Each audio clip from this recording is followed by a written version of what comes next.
Good afternoon, Packers fans. Aaron Nagler here with your Packers Daily Chat, coming to you live on the Cheesehead TV social channels. It is Thursday, and the Packers were back out on the practice field today.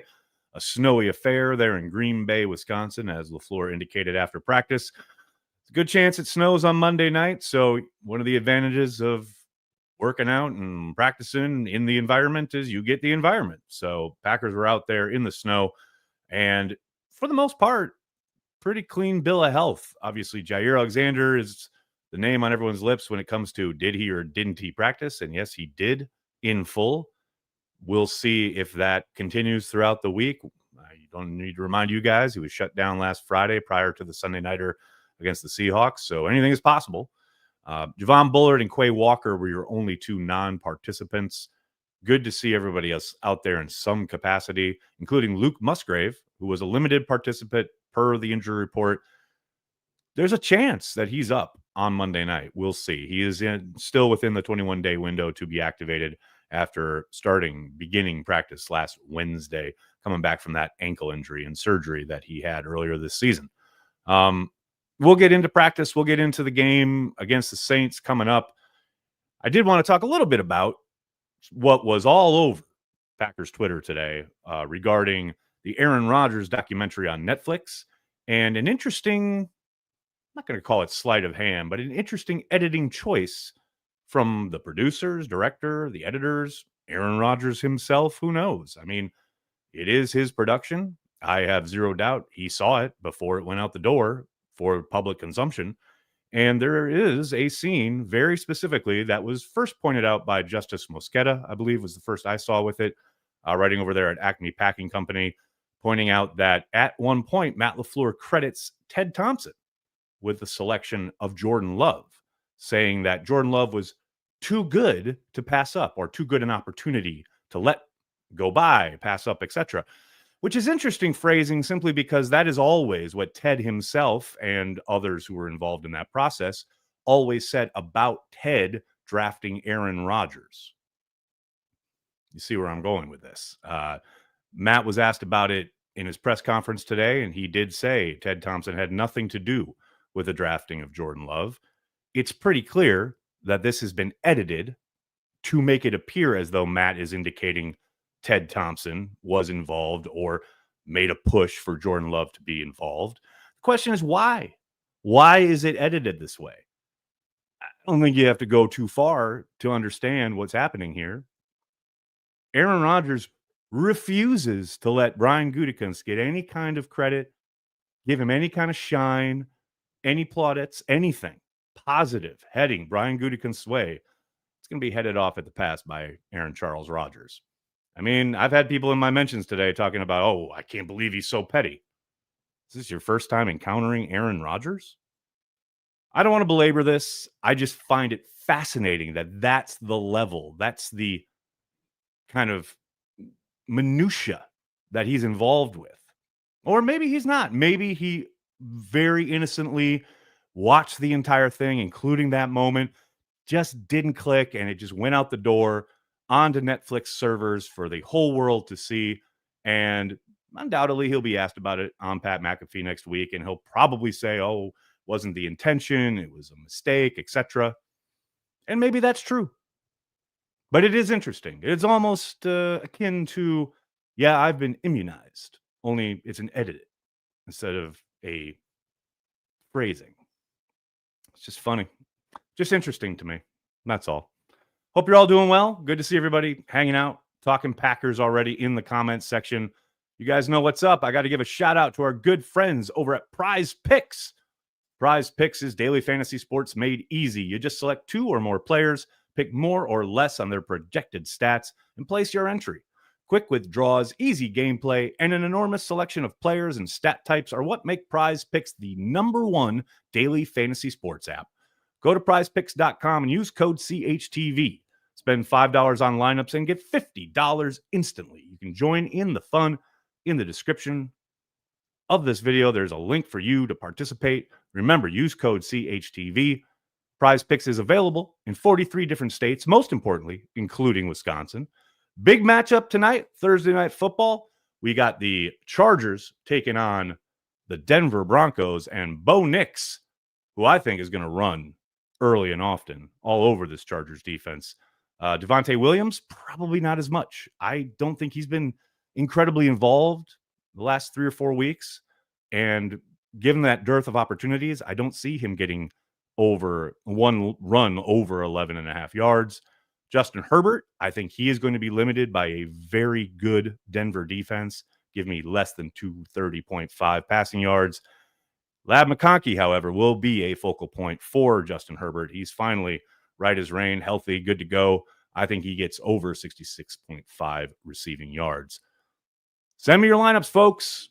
Had a lot of folks reaching out, both via Twitter and Facebook. Shoot me however you want as far as your lineups go. Remember, use code CHTV. Get $50 instantly. Do it, folks. What's going on, people? Got some chatters up in here. She said, Joey, what's going on, man? Thanks for the super chat. Any update on Lloyd? Nothing yet. All I know is he wasn't participating in practice yet, and he still remains on the non-football injury list, last I heard, anyway. It'd be nice to get him back out there, but so far, nothing to report. Craig, thanks for the super chat. If you could go to any game in Packer history, which game would it be, and why is it the Ice Bowl? Craig, as I was reading your question here, I was going to say, I've been asked this before, and the answer is the Ice Bowl. And it's simply because I would love to tailgate with my grandparents.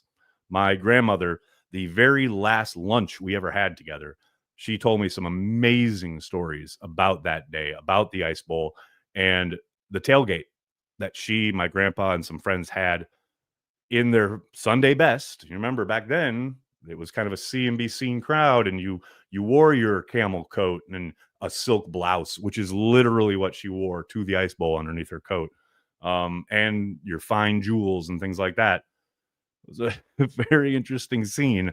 I would absolutely love to be there and see it and participate, and just the vibe would sounded absolutely incredible. There are obviously lots of other games that I'd love to be at, but for personal reasons, it's definitely the Ice Bowl. Dustin, thanks for the super chat. Will you serve cheesy gumbo Monday at your house? That's a good question. Hold on. Hey, honey, yeah. Will we serve cheesy gumbo on Monday night? No? Or yes? Okay. Okay, so that's sounding like a no. I'll get back to you on that. No, we'll find out, Dustin. Joey, thanks for the super chat. I don't miss the Rodgers drama. Can't blame you, man. And for the most part, I try to stay out of it, but I mean, when it's this directly aimed at the current general manager of the Green Bay Packers, I just want to make sure the record is correct. Let's put it that way. Ryan, thank you for the super sticker. Appreciate you. Craig, thanks to the super chat, man. On PrizePicks, do they give you the over-under, or do you have to put in a guess? No, Craig, they provide the over-under as far as what, they expect the over-under for passing yards.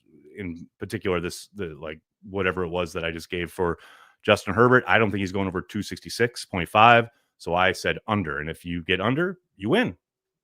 But yes, they set the number. And they're really good at it. It's very interesting to try and go and research and what has a guy been doing statistically over the course of the last couple games, over the year, etc. So that's part of the fun for me anyway. Brett, what are you asking for Christmas? Not much, just my kids to be healthy. That's probably about it. Ryan, thanks for checking out the stream, man. Is Jair healthy enough to turn the secondary into a high-level unit? My message didn't link to my super chat. I'm new here. Sorry about that, Ryan. Thank you for the super chat. Appreciate you, man. Is Jair healthy enough to turn the secondary into a high-level unit? Well, not yet, because he hasn't been able to get out there on game day. But when he returns, I suspect he will be, because there's no way that they're putting him out there unless he is 100%.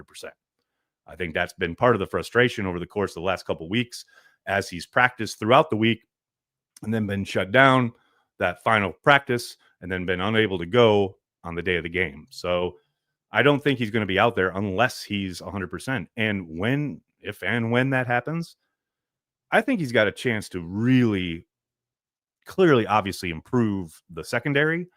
But I do think they've found a pretty damn good way of working without him, as far as mixing coverages, utilizing a lot of different zones and disguise pre-snap to kind of hide their intentions. But yeah, I think Andy Herman put it perfectly a couple weeks ago when we were talking about this on Let's Talk Football. He just opens up your options if you're Jeff Hafley as far as what you're calling, what your matchups are, some of the, predictable tendencies that your opponent might have, being able to match up Jair with certain personnel, etc. He definitely opens a lot up for you as a play caller. But yes, I think there's zero doubt in my mind. I talked about it, I think, last week on the video I did about Jair. I mean, he is a game changer. He has the ability to maybe not take over a game, but very much change a game in one play. And getting that back out on the field, you certainly can't turn your nose up at it. I think he has the ability and the talent to make them a top flight unit. Autumn, thank you for the super chat. Appreciate you. Your LOL about Corey's smelly gloves was the best. Someone buy that man some new ones for Christmas. I appreciate it. It was just one of those things. We had, as he discussed, we talked about it before we went on camera, and then I don't know what it was in the moment. The way he said smell level really did kind of just destroy me. But he does have one new pair left. He's just waiting to open it till as long as possible before he does. But yeah, we got to get him some new ones so he feels compelled to do so. Thankfully, we do it remotely, so I don't have to deal with it in person. Ed, thanks for the super chat, man. Has anyone thought about super gluing the challenge flag to Matt's pocket, or do you think the staff is selling squares as to when he will use it? I'll bet much more on the latter than the former. And look, Matt sounded pretty defiant in his press conference today. He's not worried about it. He's going to try and, throw that challenge flag, and he's going to make it something that he's going to continue to do if he thinks it's the right thing. And sometimes, as he indicated, if there's a play in question and his guys are in need of a timeout, he'll just challenge the play to give them the timeout. And if they end up winning the challenge, then they still have the timeout to spare. So, hey, man, it's his team. He wants to run it the way he wants, and that's totally fine. I love you all. What else we got here, folks? New York cheesehead. That's funny. Starlev, thanks for checking out the stream. With current running backs and the awesome job they are doing, do we see Quadzilla staying, be it him or be it the organization? That's a good question. Obviously, I think the main concern is that AJ is healthy and 100% recovered from the stingers that he suffered within basically a 9-month span. I'd be surprised if he's back. He was back on a 1-year deal, which was a pretty special consideration. I'd be very surprised if he was back, but we shall see. The Packers may, because of their style and the way that they really have embraced the running game, and for the fact that AJ never really got to run in this style of offense as far as all the power they're doing, he might, be a considerable uptick and show, a lot more behind this type of line and or style rather than the zone stuff that they had him doing out of the shotgun, which really didn't suit him. I think it's a shame that there's a decent possibility he never gets to do that. But I think if he were given the opportunity to run in this offense, that the style that they're running right now, I think he'd be a hell of a lot more productive than he had been the last couple of years. Of that, I have little doubt. What else we got here, folks? Any new... Thanks, Craig. Any new Motel Med music coming out? We have a single coming out soon-ish. We've been working on it for a while. Probably out after the holidays, but sooner rather than later. Let's say that.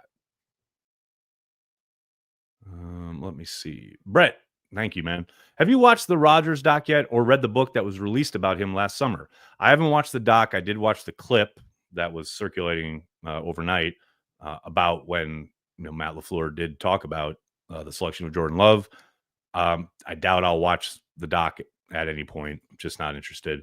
As far as the book, yes, I was sent the book, and I did read some of the stuff around when he was drafted, the drafting of Love, and things like that. And yeah, it was interesting.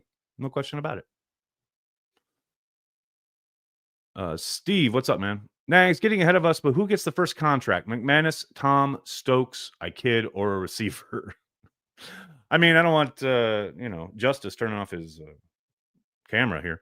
As far as who gets the first, I think the obvious answer is Zach Tom, right?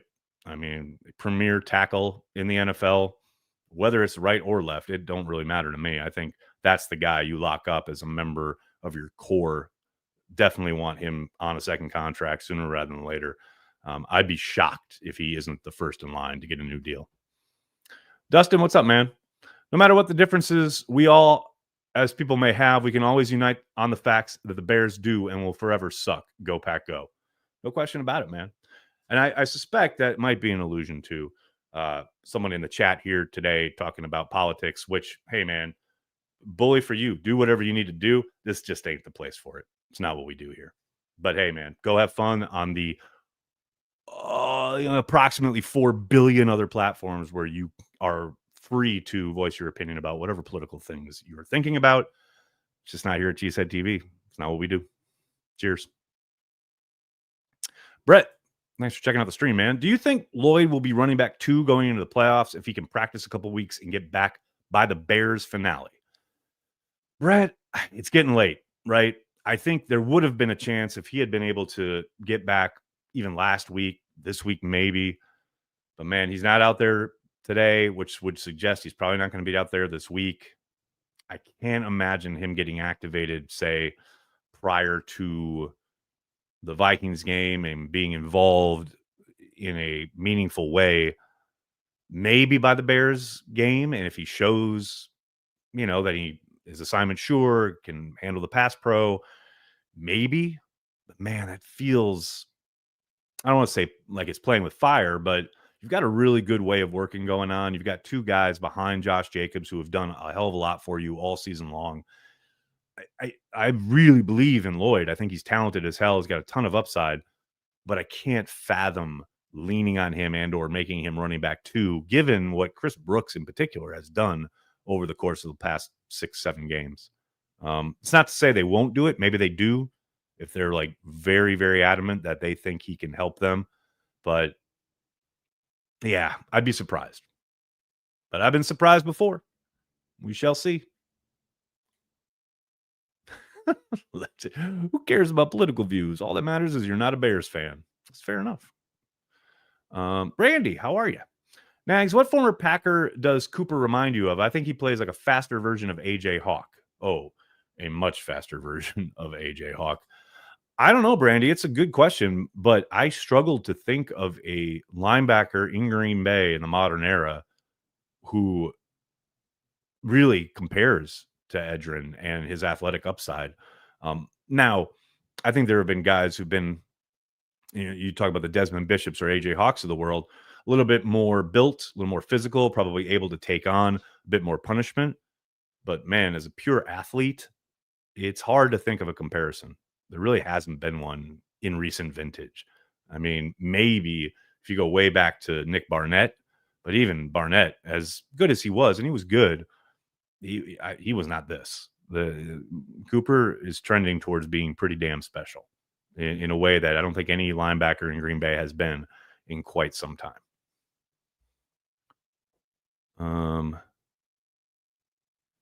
Brett, that's a good question. Is Eric Wilson the green dot guy with Quay out?